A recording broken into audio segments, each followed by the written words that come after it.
Henry Llanes. Le hemos escuchado secuencialmente hablar sobre el Instituto Ecuatoriano de Seguridad Social, pues es quien preside el colectivo ciudadano Frente Nacional por un Nuevo IES, pero laboralmente en el pasado fue legislador, fue diputado de la República y también trabajador petrolero, y tiene su punto de vista, su opinión sobre la delegación del campo Sacha que intenta configurar y concretar el gobierno de Daniel Noboa en estos días. Bienvenido, licenciado Llanes. ¿Por qué califica usted como inconstitucional al paso que pretende dar el gobierno? Sí, gracias, estimado Gustavo. Buenos días para usted, para Rosana, para la audiencia. Bueno, yo trabajé en el sector petrolero 22 años, ¿no? Fui dirigente petrolero 5 años. Entré a CEPE, Corporación Estatal Petrolera Ecuatoriana, fines del 82 para iniciar el 83. Y ingresé de asistente del gerente de CEPE, ¿no? De la Corporación Estatal Petrolera Ecuatoriana, de la gran CEPE, ¿no? De esa extraordinaria empresa que venía desde los años 70. Entonces allí me tocó hacer el seguimiento como asistente del gerente de CEPE de los contratos, ¿no? Y de informes económicos, ¿no? Especialmente del tema del consorcio CEPE Texaco, ¿no? Entonces, entrando en la materia, en este caso, primero, como ya hemos dicho, el campo Shushufindi es el principal yacimiento petrolero del Ecuador, que tiene una producción diaria, el año pasado, en promedio fue de 77,000 barriles por día, y que a un precio del barril del petróleo de $80, que fue así mismo el precio promedio del barril de petróleo de Houston, ¿no? Que es el crudo referencial para el crudo ecuatoriano. Entonces se trata de un yacimiento que le genera aproximadamente al Ecuador, tomando como referencia esos datos, 5 millones Licenciado Llanes, 160 mil usted acaba de hablar dólares por del día. campo Shushufindi. No es lo mismo que el campo Sacha. Sacha. Sí, había dicho El campo Shushufindi. Sacha. Correcto. Se está Sí, refiriendo del a campo Sacha, Sacha. Sí, entonces. Ya. correcto, sí, del campo Sacha. El campo Sacha, sí, porque Shushufindi es otra cosa, Punanau, Cauca, Libertador, son otros yacimientos, ¿no? Entonces, claro, en el caso de Sacha, como digo, los datos que yo tengo es del año pasado, porque uno tiene que trabajar en función de años que son cerrados, ¿no? Tuvo una producción promedio, según lo ha dicho David Almeida, de 77,000 barriles por día, un costo de producción de $7, ¿no? Y claro, si tomamos en cuenta un precio del barril del petróleo, que también en promedio el año pasado, del crudo de Houston, fue de $80. El crudo de Houston es un crudo de referencial para el crudo ecuatoriano, y el de Sacha es un crudo de buena calidad que casi está cerca del precio del crudo de Houston, ¿no? Entonces, de los Estados Unidos. Entonces, claro, multiplicando los $80 por los 77,000 barriles por día, me da un ingreso diario de $6,150,000 por día. 6,150,000. Y si eso multiplico por 365 días del año, me da un ingreso de $2,248,000,000. Entonces, si yo le resto los $7, que es el costo de producción, el ingreso líquido para el país está sobre los $5,621,000, ¿no? Entonces es un yacimiento el más bondadoso que tiene el Ecuador, el que sostiene la producción nacional. Entonces, en la parte económica se trata de un yacimiento de esas características. Entonces, la pregunta es, ¿por qué se quiere concesionar un yacimiento que va a tener un enorme perjuicio económico para el país? Y obviamente en la parte legal también. Miren, la Constitución de la República, el artículo 316, ya, establece dos mecanismos de explotación petrolera, en este caso de este artículo, porque el 315 habla de empresas públicas, también habla de empresas mixtas, ¿no? Pero el 316 retoma el concepto de la empresa de economía mixta y también menciona el concepto de la delegación. Entonces, en el primer caso, de la empresa de economía mixta, dice que el Estado puede delegar a una empresa privada la explotación petrolera, ¿no? De los campos, ¿no? En la que el Estado sea el mayor accionista, y que tiene que efectuárselo por ley, a través de una ley, no de un decreto ejecutivo, no de un acuerdo ministerial. Y luego, el segundo inciso del artículo 306 de la Constitución dice que el Estado puede, en caso excepcional, delegar a la empresa privada la explotación de los yacimientos, ¿no? Petroleros, ¿no? Pero que tiene que hacerlo a través de una ley, y no a través de un decreto ejecutivo, ni de un acuerdo ministerial. Entonces, ¿Y existe esta ley para permitir esta delegación? No, no existe la ley.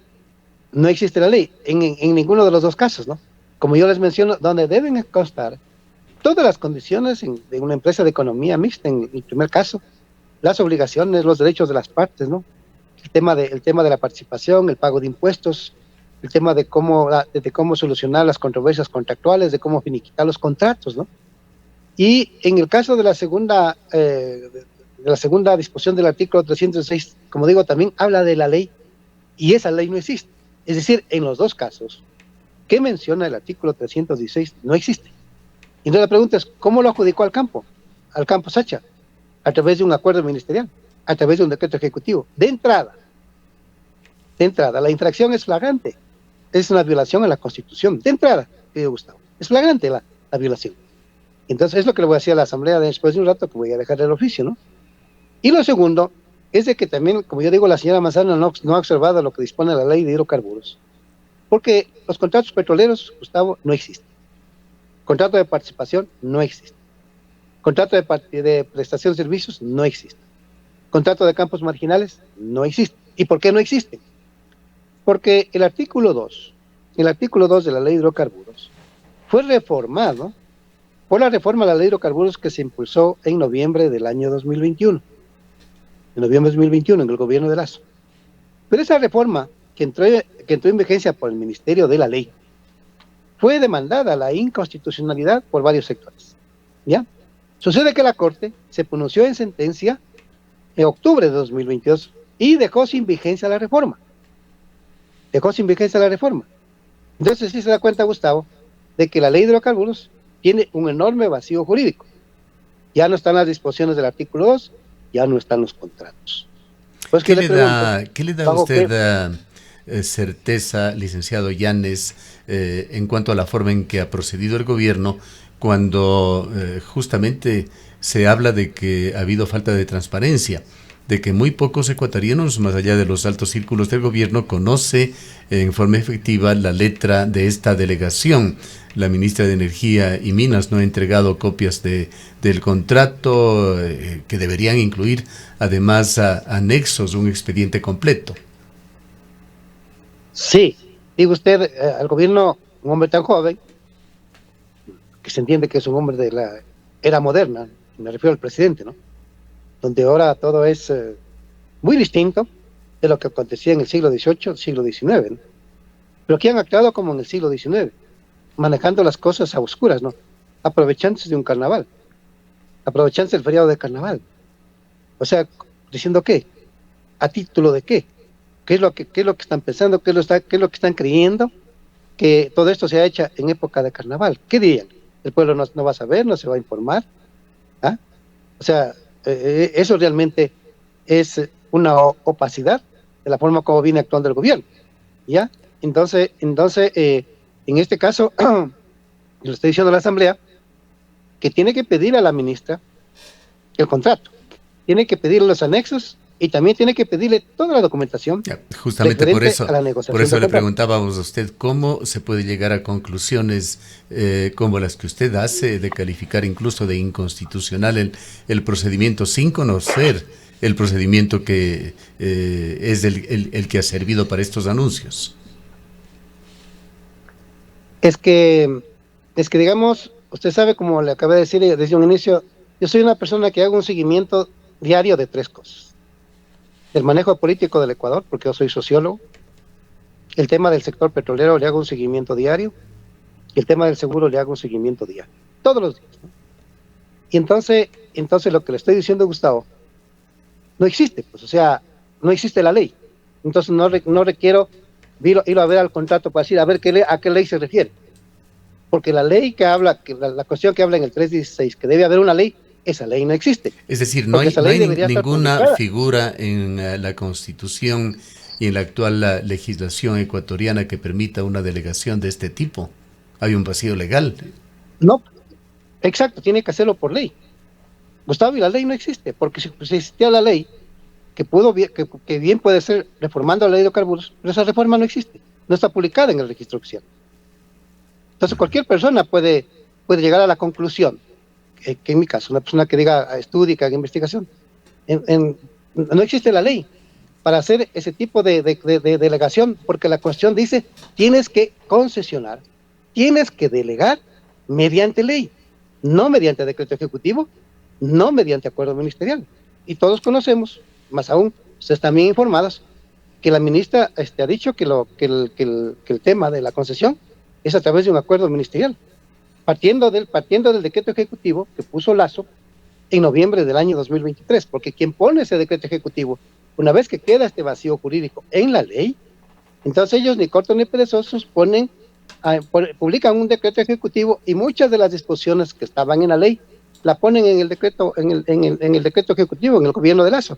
Cuando esas disposiciones que ponen en ese decreto ejecutivo, el carácter de esas disposiciones deben estar en la ley y no en el reglamento.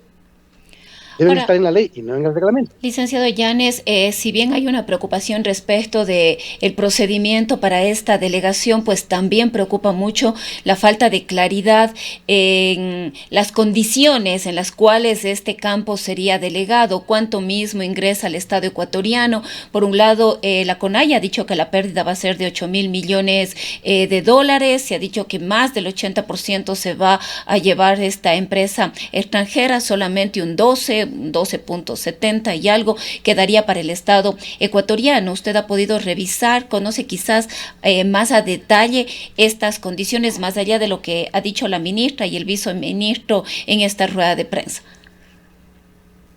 Mire, en principio todos creíamos de que, de acuerdo como lo decía el gobierno, decía que va a haber una participación de Sinopec y de News Strauss Energy, que son las dos compañías, en la adjudicación del campo Sacha. Y se decía que le van a entregar el 20% de la producción petrolera, que de entrada es una afectación al patrimonio del Estado en materia petrolera. Y eso afecta también al presupuesto general del Estado. Mire, entonces yo dije, bueno, de 77.000 barriles que tiene la producción Sacha, en donde está amortizada las inversiones, porque es un yacimiento que viene en producción de los años 80, desde los años 70. Y entonces digo usted, el país tiene un ingreso neto sobre los 5 millones de dólares si yo descuento costos. En el caso que fueran estándar, la producción 77.000 barriles por día y fuera estándar un precio del barril de petróleo de $80. El ingreso diario yo tendría es más de 5 millones de dólares, ¿no? Ya, más de 5 millones de dólares. Entonces, si eso lo multiplico por los 365 días, el ingreso que yo tengo, descontando costos, es sobre los 2.000 millones de dólares. Y entonces surgieron varias preguntas, ¿no? ¿Por qué le voy a entregar a una compañía de entrada el 20% de la producción? Es decir, más o menos 14.000 barriles por día. Si así procedo, que de ley es un perjuicio para el país, porque eso significa una venta anticipada de petróleo, porque la señora ministra no puede responder cuando le pregunta qué significa los 1.500 millones de dólares. Es donación, es regalo, le decía la periodista, ¿no? O sea que en este país nadie regala un dólar, ¿no? Y estas compañías no van a decir, te entrego 1.500 millones de dólares y ve tú qué haces, ¿no? Y no te voy a cobrar intereses, ¿no? Eso tiene un costo financiero. Pero es una venta anticipada de petróleo, porque si yo le entrego el 20% de la producción a la compañía, le estoy entregando petróleo a cambio de un dinero que he recibido, más el costo financiero. Eso la ministra no ha dicho cuál es el costo financiero. 2, como la operación va a pasar a manos de estas dos compañías, de Sinopec y de News Strauss Energy, muy bien, el costo de producción, lo ha dicho David Almeida, porque él es un ingeniero petrolero, que en los últimos años ha sido de $7. La pregunta es, Sinopec y News Strauss, ¿me va a cobrar $7 o menos por cada barril de petróleo que exploten durante los 20 años? ¿O me van a cobrar más? ¿O me van a facturar como están facturando las compañías hoy en día que están operando Chuchufine, Auco, Libertador, Cononaco, etcétera, en YouTube? Están facturando $33, $35, $37, $41. ¿Me van a facturar igual que esos? Entonces es un negocio redondo. Entonces, pero, afecta el patrimonio. Licenciado Yanes, más allá de la conveniencia económica, que es otro punto que tiene que analizarse a fondo, también conociendo los alcances totales de esa delegación, de esos documentos, quedémonos todavía en lo legal. Si es que no hay sustento legal, como usted afirma, ¿puede la Asamblea, como entidad fiscalizadora de las acciones del Ejecutivo, detener de alguna forma este proceso? ¿O Al ser inconstitucional, como usted lo sostiene, ¿podría un ciudadano o una persona jurídica demandar ante la Corte Constitucional? Sí, porque el un caso es de que no hay ley para concesionar un campo petrolero que tiene que hacérselo mediante ley. Entonces eso no existe. Y lo segundo, que le voy a decir al procurador y al contralor y a la asamblea, yo estaré más o menos en unas 2 o 3 horas allá, le voy a decir, la ley de hidrocarburos, la ley de hidrocarburos, en la ley de hidrocarburos no están vigentes los contratos petroleros, no están vigentes los contratos petroleros, ¿ya? Yo le hago un estudio de comparación, porque el boletín que les entregué a ustedes es un resumen, pero yo le estoy presentando un cuadro, donde estuvo vigente en el año, antes de noviembre del 2021, y lo que quedó vigente después de noviembre de 2021. Esas dos cosas desaparecieron por la sentencia de la Corte Constitucional. Por eso es que yo le hago la pregunta, ¿en función de qué instrumento legal, contractual, adjudicó el campo? ¿O se lo inventaron? No sé. Esas figuras contractuales las tienen en el reglamento, en el decreto ejecutivo, pero el decreto ejecutivo es en orden de prelación, está por debajo de la ley. Y si yo le pregunto, ¿en función de qué ley me hace este decreto ejecutivo? No hay la ley. Ya, entonces, entonces, como yo le decía a Gustavo, es una violación flagrante de la Constitución. Yo le voy a pedir a la Asamblea 3 o 4 cosas. La una, que le pida al procurador, y como yo le voy a pedir también al procurador, que deje sin vigencia el contrato, que se realicen las acciones a fin de nulitar el contrato, porque como digo, por los antecedentes legales, ¿no? Lo segundo que le voy a pedir, le voy a decir al Contralor y al Contralor, es de que hay una afectación al patrimonio, por 3 cosas. Porque le entrego un porcentaje de la producción a la contratista. Segundo, porque le recibo dinero y eso tiene un costo financiero. Y tercero, porque le voy a dar la operación a la compañía y seguramente los costos se van a incrementar en manos de las contratistas. Entonces, por las 3 vías, se me afecta el patrimonio. Así de claro les voy a decir, tanto al procurador, al contralor y por supuesto también a la asamblea. Entonces, ¿qué hay que hacer? El petróleo es un recurso público, le voy a decir al contralor. Es un recurso público y usted como Contraloría sí está en capacidad, sí tiene la competencia para velar por el buen manejo de los recursos públicos, en este caso del petróleo, de un yacimiento que le están entregando a una contratista. Eso voy a decir al Contralor. Entonces, hay varias cosas, pero estoy pidiendo que se la convoque a juicio político porque no es posible que se haya hecho esto violando la Constitución. No es correcto. Entonces, la señora Manzano tiene que ir a explicar y tiene que entregar, como yo le digo, está en el documento, tiene que entregar el contrato, tiene que entregar los anexos, tiene que entregar toda la documentación relacionada con esta negociación. ¿Qué cree finalmente usted va a suceder? ¿Cuál va a ser la hoja de ruta de esta intención del gobierno de Daniel Noboa? A mí me parece que la Asamblea tiene que actuar con eficiencia, ¿no? Con diligencia. Le voy a pedir, ¿no?, respetuosamente a la Asamblea que intervenga de urgencia. Ya en la propia presidenta, el pleno de la Asamblea, pueden actuar.